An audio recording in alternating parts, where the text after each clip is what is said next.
Jumpstart Your Joy is a podcast that looks at the inspiration, intention, and action that you could take in your everyday to bring more joy into your life. This is Paula Jenkins. Let's get on to the show. Welcome back to Jumpstart Your Joy. This is your host, Paula, and I am so excited today to have Andrea Owen coming back for, I think, like the fourth interview here on Jumpstart Your Joy. And today, she's sharing some of the significant changes that have happened in her life since she was last on the podcast in about 2021. Andrea is the author of How to Stop Feeling Like Shit and 52 Ways to Live a Kick-Ass Life, along with Make Some Noise. I've also had the pleasure of being on her show, Make Some Noise, which I will link to in the show notes if you want to hear that conversation. In addition to being an author, Andrea is a coach that works with women. In this episode, we explore the challenges and growth that so many of us faced during the pandemic. We also tackle personal transformations and the importance of self-discovery and resilience, from dealing with health issues to navigating the complexities of relationships and mental health, to getting divorced and honoring what that meant in her own life, and eventually to embracing new beginnings. Andrea shares her journey with raw honesty and empowering insights. And you'll also get to hear a little bit about sex, which we don't usually talk about on the show, but there's a first time for everything. And there's a little bit of swearing in this episode. So if you happen to have little ones that listen with you for any reason, or you're listening at work, you might want to put on the headphones for this one. So before we get to that, I want to wish you all a very warm welcome and say thank you so much for tuning in to Jumpstart Your Joy today and always. It's such a treat to get to do this show, and so wonderful when you get to have guests like Andrea who are on for a fourth time and you get to develop a friendship with them, in addition to having them on as a guest. If you want to find out more about Jumpstart Your Joy, you can find everything you need to know over at the website, which is jumpstartyourjoy.com. On the front page, you'll find the show notes for this episode, which will link up to all the stuff we're talking about, or you can find those in your podcasting app if you just tap through. And while you're there, make sure you follow Jumpstart Your Joy so that you get automatic updates every time there's a new episode that comes out. I'm really excited just to jump right into the heart of this conversation. Yeah. Welcome back to the show, Andrea. I'm so glad you're here. I'm so glad I'm here too. And I feel like anything between March 2020 and today feels like dog years. Yes, amen to that. It's a weird it's like island time, but it's like pandemic time. Like maybe that needs to be a term, you know? Yes. That's interesting because I will also call the past high pandemic times, meaning like when we were really in the thick of it and couldn't leave like the 2020, house. 2021. Yeah. Yeah. Mm-hmm. So I think that works. Pandemic. We're still in the thick of it. And We are. do you want to catch us up as to where you've been, what you're up to in the last 3 years-ish? I know I asked people that have been on and haven't been on it a bit that question, and they're like, well, can I come back for 3 episodes? Yeah, exactly. Get out your tissues. And I don't feel like my story is that uncommon. I ran a group program earlier this year around journaling, and so it was like these deep kind of topics that we got into, and I would say 70% of the people that joined my program who were sharing had some egregious years over the pandemic, whether it was coincidence or not, or if it was just compounded because of how hard the pandemic was. But for me, a lot happened then. When March 2020 happened, my now former husband at the time, so the previous holiday season in 2019, we had decided that he would leave his job because I was very successful. We didn't need the second income at the time, and he was going to kind of be the stay-at-home parent. And he gave his notice at the end of February 2020, and his last day was March 13th. Wow. 2020. I had just signed a contract with the biggest publisher in the world for my third book. So I was riding high. And so when the middle of March happened in 2020, I came crashing down like a Jenga tower. And, on the bright side, him being able to leave his job meant that he stayed home and could help our kids with school, even though that was so difficult for both of our children at the time. But it caused a panic in me because, being the sole breadwinner for the first time ever, 2 children, a mortgage, no health insurance, with the pandemic going on, with a history of mental illness. It was the perfect storm, and perimenopause. I turned 45 in 2020. So it was all of that combined that sent me into an incredibly dark place. And then it was like towards the end of that year that I started to have physical symptoms that sent me into an even darker space Mm. of just not feeling like myself. I had like pretty significant hair loss. I gained 25-ish pounds in a very short amount of time. And I Wow. hadn't changed my diet or exercise or anything like that. I had incredible, debilitating fatigue to the point where at 10 o'clock in the morning, all I could do was think about taking a nap. And I was getting plenty of sleep. I was totally and unequivocally unmotivated to do anything, which brought Wow. on depression and some suicidal thoughts. So it was all of that combined with the pandemic and the pressure of writing this book. My third book came out in August of 2020, and it did not do as well as any of us had hoped. Mm. And there was a lot of variables for that. And as an entrepreneur and all of those things combined really took me out. Mm. The end of 2021 and into 2022 was probably the darkest period of my life in a really long time, and my marriage started to fall apart. It already had been slowly for a long time, which is I heard a divorce attorney say one time, someone asked him like, "How do marriages end?" And he said, "Very slowly and then suddenly all at once." Mhm. And that is very much what happened to us. Yeah. I think the pandemic just, like many relationships, it just put pressure on something that was already fragile and it Yeah. cracked. So we gave it our all. We did 10 months of therapy, come to find out, like we need to call it. And I consider that marriage a very successful one. We were married for almost 15 years. We had a Yeah. great life. We built a really beautiful family together. Ultimately, grew apart as it happens, the classic case of growing apart, and then eventually separated. And then I got diagnosed with an autoimmune disease because that's what was wrong. And that took 18 months because there was some medical gaslighting happening. My doctor telling Mm. me, like, it's just perimenopause. Here's an antidepressant. So finally got the diagnosis after 18 months. And then it took a year to get on the right treatment plan to feel better. Yeah. So we're having this conversation in 2024. I finally moved out into my own place at the beginning of the summer and feel more alive and better than I ever have, even though I haven't recovered financially from Mm. everything that happened. But I'm Yeah. like, you know what? If money's my only problem, like I'm gonna be okay. I'd rather have my health than anything else Yeah. and, great friends and a positive outlook on life because if you don't have that, money isn't going to help. No. So that's kind of the short version of the last 4 years. Yeah. Wow. Thank you for sharing. And I'm sorry you've been through so much. I mean, there's so many things in there. I think the pandemic threw so many of us into a spot where whatever was already hard was harder. And Yes. that's just, and I don't think we're through it. Yeah. Well, I I mean, wonder if not, like it's just kind of like we're having to deal with the aftermath and things won't ever go back to the way they were. It's a different yeah. world we're in now. Absolutely. Yeah.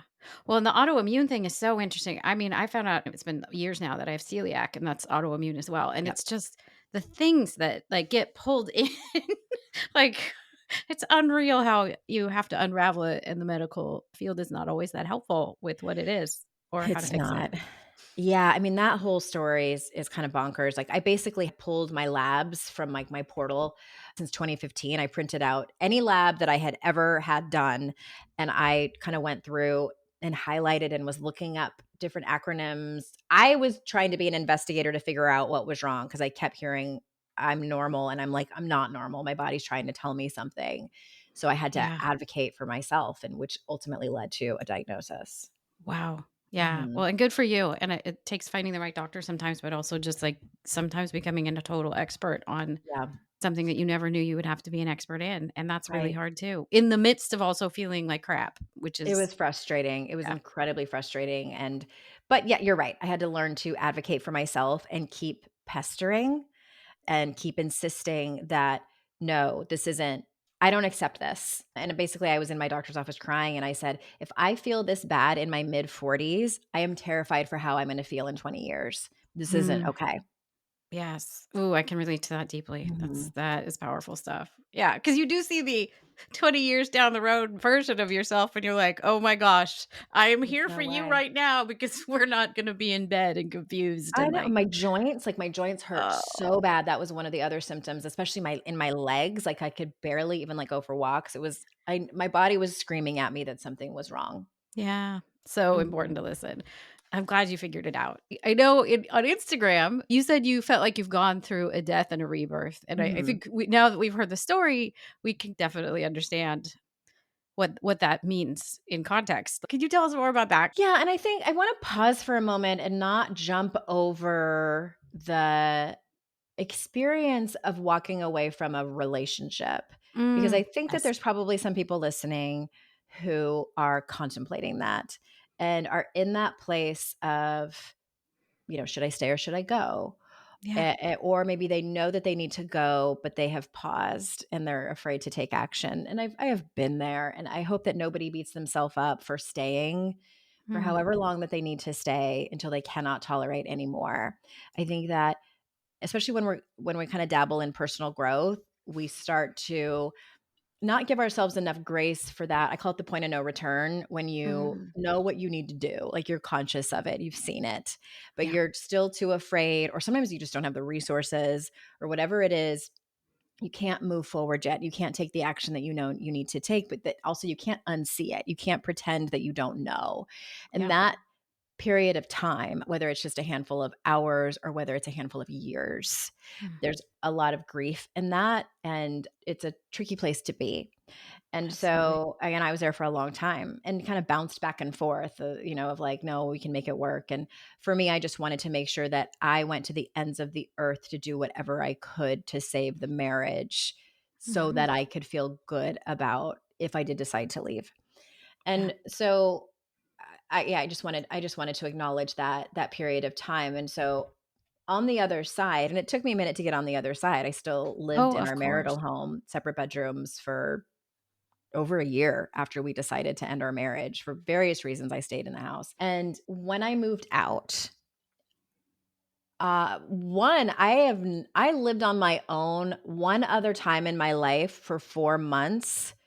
So this was my second marriage. So in between marriages, I lived on my own for 4 months. Every other time I've either lived with my parents, lived with a boyfriend, or lived with roommates. Wow. So I do have my kids 50% of the time. They are teenagers, so they're not little anymore. And it is terrifying, but mostly I have never felt more alive in my life. Mm, yeah. Just, I mean, the joy, also the exhilaration in the uncertainty, the convenience of only really having to take care of myself. Like my life is so much easier. I was talking to a man actually last night. I was on a date, and a reminder came up on my phone that I had to take the trash cans out to the curb because it was Wednesday night. And I kind of made a joke and I said, yeah, I have to put a reminder on my phone to do that because that was never my job before.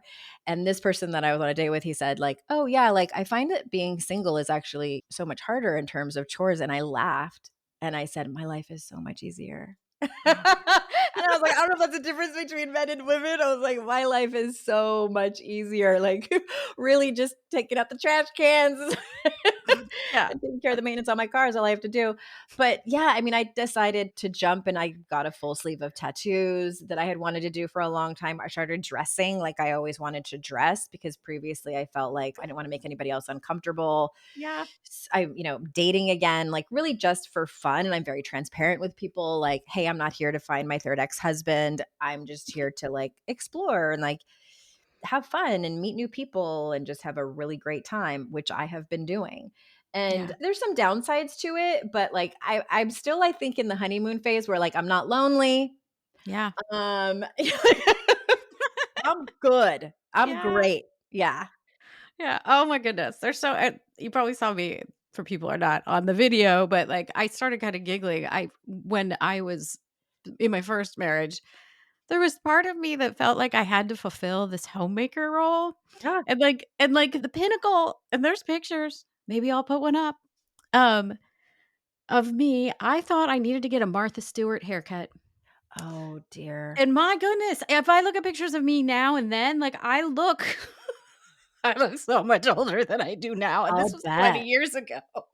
And I just feel like that whole thing, like, there was something I'll look at those pictures and just be like, "That was it." Like, I was trying to fit into this little corner, and I love Martha Stewart, so I'm not calling her anything, like, she's not a small person, but, like, I was trying to put myself into this thing that I thought I had to be, and that was there's so many little moments where I'm, like, looking back, and it's so obvious that that was not the right fit, but then Yeah. I totally have that same thing on the other side where I was in my own apartment and I was like, "This the quiet."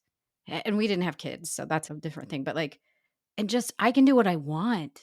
And it was a freedom I didn't even know that was gonna be a blessing on the other side of it, so Yeah, and I like that you said that because the freedom was, I mean, I think I had imagined it before, but I there were elements of it that I didn't even know that I was so longing for. Mhm. Like, even a small thing, like dressing for myself. I remember when my Mhm. daughter's she'll be 15 this weekend, but when she was 12, she really started to kind of play around with her style, Yeah. and I bought her whatever she wanted. Like, there was these, like, platform Gene Simmons from Kiss boots that she wanted, and my husband at the time was like, "No," and I was like, "Yes." Like, no, Those they're are just boots, awesome. like, they're not Yeah. sexy, they're very out there, but I bought them for her, and she was so happy, and I have a picture of her in them, and she wore them all the time, like, and she just looks so happy, and I remember telling her, like, "I want to be within reason, I want you to dress however you want because the world is going to tell you exactly how you should be, how you should act, how you should dress,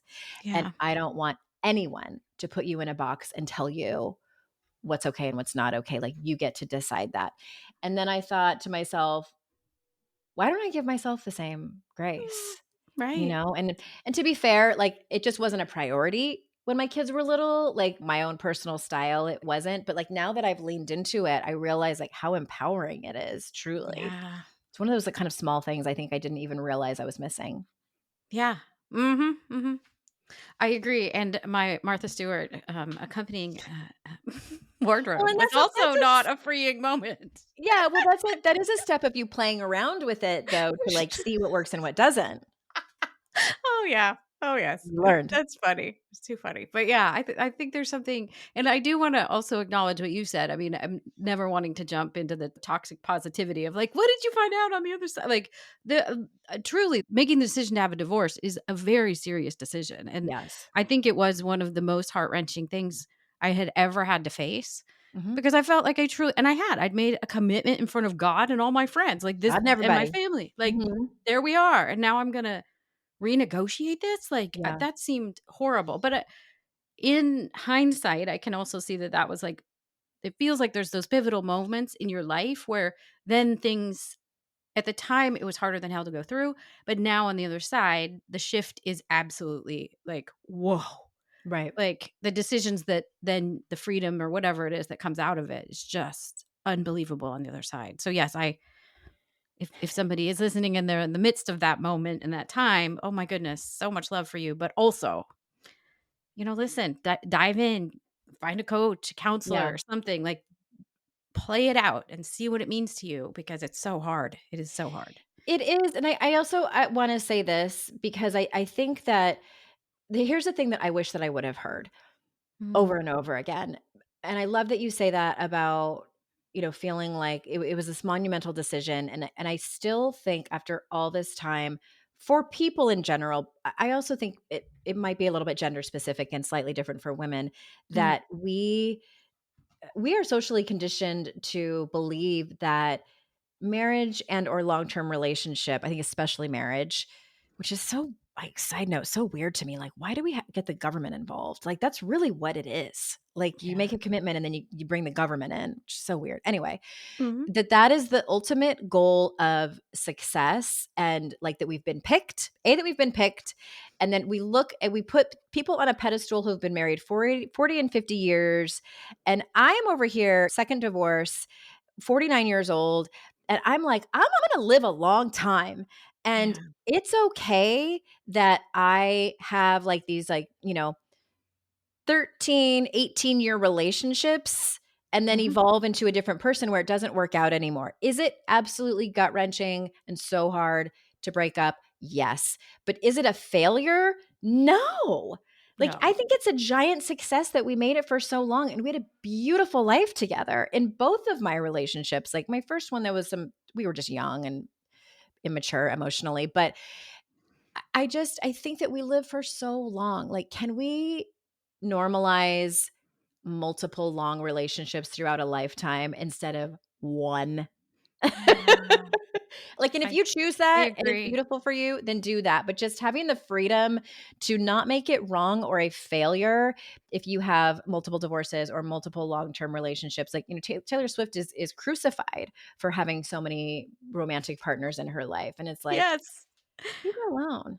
Yeah. Well, and I love that if you watch she was given an award and gave an explanation behind is it Blank Check or whatever that song is about Mhm. and she's talking about like the media just wants to like make me the bad one because I have a few relationships, but she was like, and then they turned me into this character where, and she's like, and I can do something with that. And then she sings a song, and I just love that, and I think she's pointing it out in so many ways that we could go off on this, but like with the man, even like there's so much that she's pointing out, thankfully, to a younger generation that like what is this double standard and why are we being held to it and why are we Mhm. allowing ourselves to be held to it? I'm thinking as you were talking about multiple relationships throughout a lifetime. I mean, even it's so rare to even find a best friend like mine that I met when I was 10 and we're still really close, but like there's one. Yeah. There's really only one of her. And some others that I have the absolute blessing to have had for a long time in my life, but to think that we're going to have one partner, I mean, we change. I mean, I changed a lot. Like, Yeah. I don't blame him at all for saying that to me. Like, I mean, I got Mm, sober 5 years into our marriage. So for someone to tell me you've changed, I welcome that. I have yeah. 100% and I wanted to. Like Yeah. I this is the work that I do. Like I ask you, what are your values? Like what's important about the way that you live your life? And like for me, for example, it is about living a courageous life and having a lot of trust because it's the thing I struggle with, self-trust and trusting other people. So in Yeah. order for me to get to that place, I have to change as a person.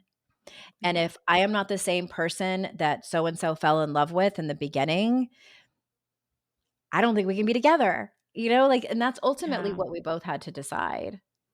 Yeah. And that's so vulnerable and takes such a leap of faith and trust. And hopefully when you get to that point with people, if you do, that you can have the conversation. And if you can't, staying true to what you know you need for yourself is, that's honoring what you need. And it's so hard. Like it's just so Yeah. hard. But yeah, I agree. I think it's a lot to expect that anyone would just stay the same as they are.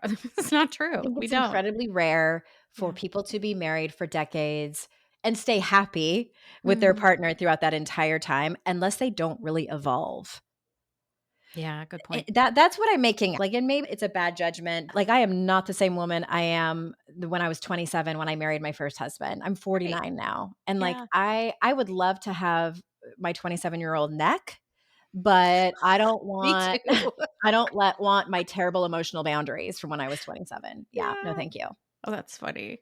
Yeah, I've been looking at neck cream. I mean, what Oh is god, there's this? none that worked. Just I'll tell you right No. now, Why I've do they tried them put all. caffeine in that? I don't know. No, no, I bought some from Costco because it was on sale and It's no it's different not than worth it. Yeah. regular. No.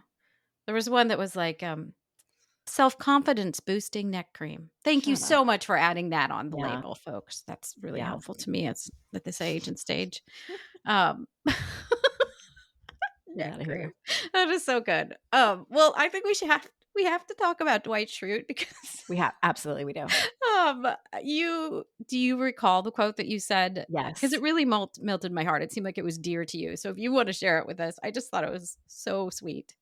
So I posted an Instagram reel where I kind of gave like some summer stats and some highlights. And I'm not ready to go into a lot of detail either here or on my own podcast or on Instagram about Sure. my dating Mm-mm. life and things like that. But I, got on dating apps and that was interesting and had a lot of fun and caught feelings for a couple of people that I had multiple dates with. And I was like, this is new, like without the intention of catching feelings, but it happens. I'm a lover girl. And it's been interesting to like sort of stand outside myself and watch my behavior. And after a few dates, if I have a ton of chemistry with someone and, it's like they kind of like me back and we have a lot of fun, I find myself wanting to say, I still just want to be friends with a little extra. And also, I love you. Like there's like I love when he it. says that to Angela in Yeah. one of the later seasons. And I get it, Dwight. I get it. Yeah. Me too. Yeah. Well, and I just thought so that's so sweet. I mean, because it really is like, I mean, even just completely platonically, like sometimes you just run into some people and you're like, like we're Mhm. kindreds. Like, who are Yeah, you? I love you. And I think there's the whole character of Dwight being someone that is saying that to someone else. I mean, it's clear that then it feels universal and like we right. don't give it enough credit. Well, and I think that it's an important conversation. Like Dwight Schrute aside for a second. Sure, of course. This whole summer and like catching feelings for a couple people, and it didn't end up working out. And in retrospect, it never would have worked out. But I think it's the important lesson. My takeaway was this: I have always been the type, like my mom used to joke and say, Andrea likes to run around corners with her arms wide open, but her eyes closed. And so what that translates to is like, I have a propensity for risk. I run full steam towards the fire, like wielding a can of gasoline. And I'm like, like I'm ready for the adventure. Mhm. And so when I mean, I haven't fallen in love in, 17, 18 years. And what I have realized is that falling in love, catching feelings for someone is one of the most joyful experiences of life. Yeah.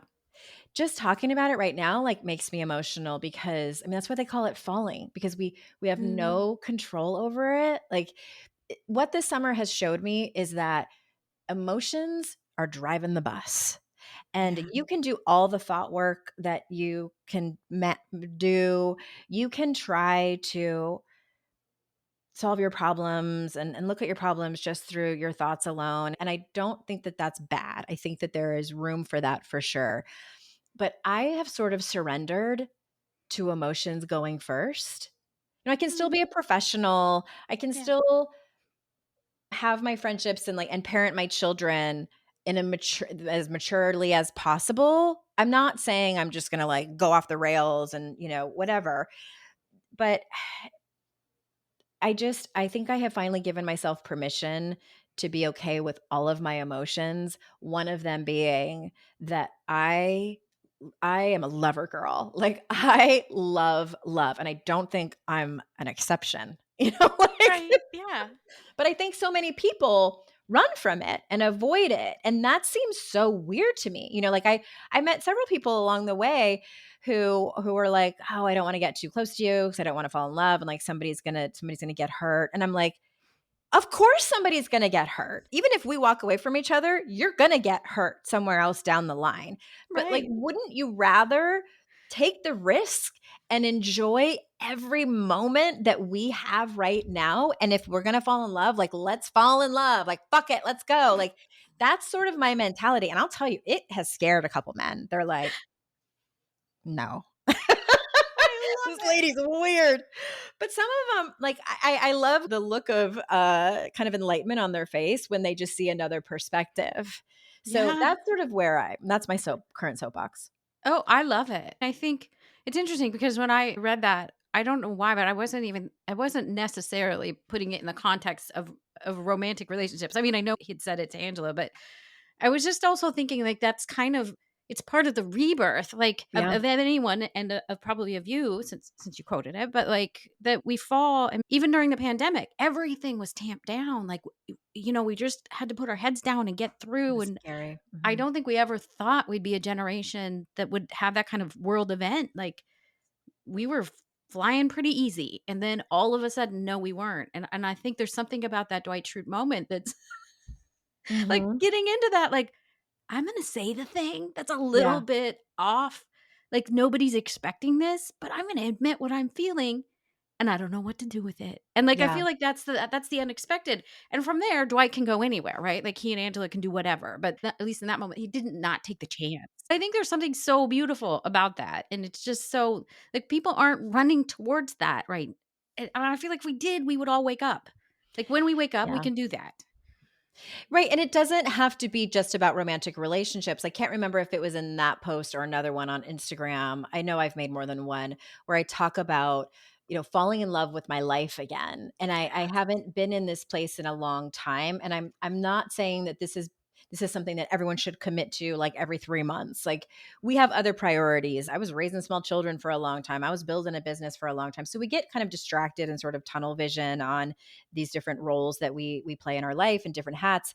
However, sometimes it does take burning it all down and starting over and having a death and a rebirth to really look at your life and decide how you want to live it. And for Absolutely. me, it was I made a post where I said like I want to grab my life by the hips and like pull it in close to me and just I have always felt this way though. Like I do think Yeah. it is part of my personality. So I think it might look different for everyone else, but if I can inspire somebody listening, I will do so. I am on fire for my life and everybody else's. Like I think the worst thing that could ever happen to me is not that I get divorced a third time, is not financial ruin, is not public humiliation. It is a life unlived. Mm. That scares me more than anything. Yeah. And I don't know if there's a part of me that's like, well, maybe that's just like my purpose and how I'm wired, perhaps. But I think that people listening, even if you don't feel as passionately about it as I do, what if 25% of it was for Mm. you? Yeah. And like, how would your life be different? Like, what risks would you take? What changes would you make? Absolutely. Yeah. And I think my fear, not Yeah. that anyone asked, but like my greatest fear recently is like, what if I just keep getting stuck in the triggers? And I don't mean like I'm an angry person like lashing out all the time, but like, you run the scripts and you're like, what if I just can't? What if I get so jaded by what other things are happening in this world that I can't get back to that passion? That's like the thing that Mhm. scares me. There's a better way of phrasing it, I think, than the first way. But like, and I think that maybe those two are closely related because it means I wouldn't be living the life that Yeah. is like lit up and excited and like going and doing things that feed a fire. So Mhm. yeah, that's really I thank you for You're sharing. welcome. Well, I'm and feeling I relate inspired to by that. you. I relate to what you said about the triggers and like honestly, and we don't have to go in this direction, but that's why I started doing psychedelic therapy was because Oh like wow. I kept getting stuck in these particular patterns. And I Mm, also knew, leaving my marriage, I still find myself attracted to the same type of person. sure. And I'm like, okay, I have 2 long relationships that we know that didn't work. So what do I need to do? And I have done so much talk therapy. I have done EMDR. I've done lots of different like somatic work, breath work, things like that. And it's all been helpful. It's all been helpful. And yet I knew there was something else that was something bigger than me, or if you want to say like, in my subconscious, something that was not in the forefront conscious part of my brain that I could talk to a therapist about that was Sure. making me create these patterns of Mm, fear, patterns of like doing the same thing over and over again, hoping and praying that I would get a different result. And so that's why I started doing, and as somebody who's sober, I cannot do psychedelics recreationally. That's just for me. And so yeah. I also knew I had to do them from a therapeutic standpoint. And it's been kind of amazing. Like I'm still in the beginning Mm. stages of it, but I knew I needed to tap into my subconscious and go to a different whole another level. Yeah, I think I mean, I have never tried that, done Mhm. them, but I know that, I've listened to Ram Dass enough and Yeah. clearly there was something there. I mean, Ram Dass, I mean, like, changes his name, has a Yeah. full on realization and yeah, if it works Mhm. and you need another vantage point to try and figure it out, I mean, truly if I feel stuck, why Yeah. not? Hit me Like up. I'll let you let's know. thank you. Yeah. I'm glad you brought it up because and it's interesting that we both kind of have a similar thing there. Maybe it's a human thing too. It's a brain thing. Mhm. And I think that kind of brings me to an interesting place, which is what I've the way that I've been trying to deal with some of those pieces that just feel overwhelming or whatever is I've leaned more into labyrinth walks, which is just it's a walking meditation. Are there some other ways that you've found that you've kind of been able to draw yourself in closer, or what calms you? How have you found your way through kind of a harder time? Are you okay if I talk about sex on your show? Sure. Okay. Okay. Might be a first, but that's good. It's not the first time I've been a first for people. For me, if I'm going to be really honest, I could give you the more G-rated answers, but I don't even know if I have any. But the thing that has been the most potent for me and was kind of on my to-do list, if you will, for sort of the next frontier is around sex, and not just the act of sex, but Sure. that kind of intimacy with people, and really walking into quote unquote relationships with people. And I'm using quotes because it's not like, like, okay, I'm going to be in this monogamous relationship with this person. It's been more casual things, and very open conversations with people, Mhm. and about seeing where my edges are. Yeah. And, a lot of work around, where do I feel ashamed around sex? Like, because for me, sex can be like meditation. Mhm. Yeah. It's the one time, depending on the partner I'm with, where everything slows down, Yeah. and I am forced to be present, because if I'm not, then I don't have that great of a time. Then it Mhm. just becomes like a performance, or, I'm just like a bystander. I also am kind of a junkie, for lack of a better expression, for personal development modalities. So when I see something I need to work on, Yeah. I am like, ooh, like, I wonder what's there. Like, let's pull the thread. Let's like try different things. Like, let's talk about it.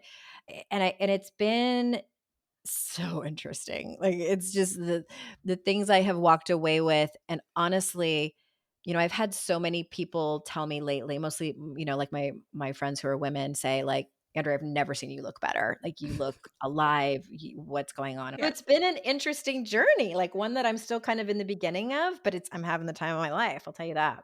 Yeah, that's awesome. I don't know that we talk about it a lot on the show. I mean, I'm not the joy of sex, but as a show, but that's definitely I mean, especially when you start talking about somatics and like even Mhm. hormonal release, and like there's a lot there that I think is probably tied to someone feeling more in their own power and like, just aligned and balanced from lots of different perspectives. So yeah, I think that's congratulations. I Thank think it's you. I amazing. know. It's amazing. I love giggling about this. And I also just want to say one more thing. Like, trust and surrender have been two of the biggest pains in the asses for me, like, Oh, yeah. just thorn in my side. And it Yeah. is truly something, like, I got the word surrender tattooed on my arm. Like, it is truly something that I knew, like, my power was on the other side of that. Like, if I Mhm. can work on this and I can really make friends with Yeah. surrendering and trusting the universe, trusting God, whatever you want to call it, trusting other people, trusting myself mostly, because I have spent a Mm. lot of time self-abandoning and Mm. walking away from my instincts and Yeah. not listening to my own intuition. So if I Mm. can work on and hopefully someday master surrender and trust, I know there is so much magic and power on the other side of that. Stay tuned, because I'm still in the beginning stages of it. But I say Yeah. that because for me personally, and this isn't for everyone, the act of sex and intimacy and connecting with other people in an intimate sexual way is on the path. Right. Yes. Yeah, and I love that you you understand that, and so it's also it's a growth piece and playing to your edge. That's Mhm. amazing. Thank you for sharing it. Yeah, Um, thanks for holding the space for me. of course. I adore you. Do you want to share real quick where if somebody wants to work with you, where can they find you? What do you work with people on? I have the podcast that you've been a guest on called Make Some Noise with Andrea Owen, and I am certified in the work of Dr. Brené Brown. I do shame resilience, so probably the next group work that I'm doing is around that. It's called The Daring Way, and so best thing to do is get on my email list, andreaowen.com/free, and that will keep you up to date on things that I have offered for groups or one-on-one. Yay.